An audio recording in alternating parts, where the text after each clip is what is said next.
Narxi yengilroq bo'lsin deganlar uchun narxi yengilroq korobka kvartira topib qo'ydik. Sizlar uchun 52 metr kvadratdan iborat ostdan ostgacha 55 kvadratlik xonadonimiz sotuvga chiqyapti. Korobka holatda biznes fundament domini 9 etajlik domini 9-etajda joylashgan.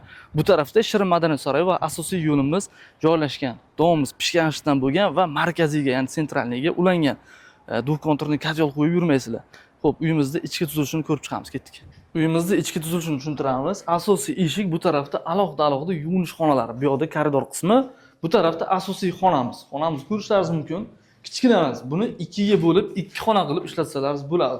Ko'ryapsizlar, kabellar o'tgan, bu tarafdan santexnik turbalar o'tgan. O'sha santexnika ishlarini amalga oshirib, remontini qilsalaringiz bo'ladi. Bu tarafimizda kichkina koridor qismi, bu yoqda boya aytganimdek, ikkita alohida yuvinish xonalari, lekin kichkina emas.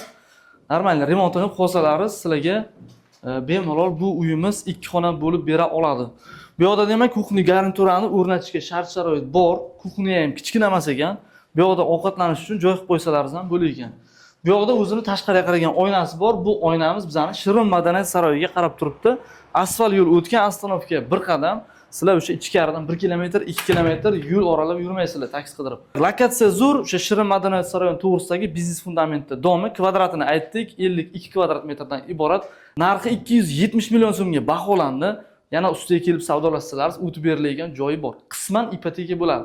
Batafsil ma'lumot uchun pastda raqam qoldiramiz, bemalol bog'lanib, bizga ustida kelib baraka qilsalaringiz bo'ladi. Shunaqa yaxshi variantdagi korobkalarni o'tkazib yubormaslik uchun Navoiy Barak kanaliga obuna bo'linglar.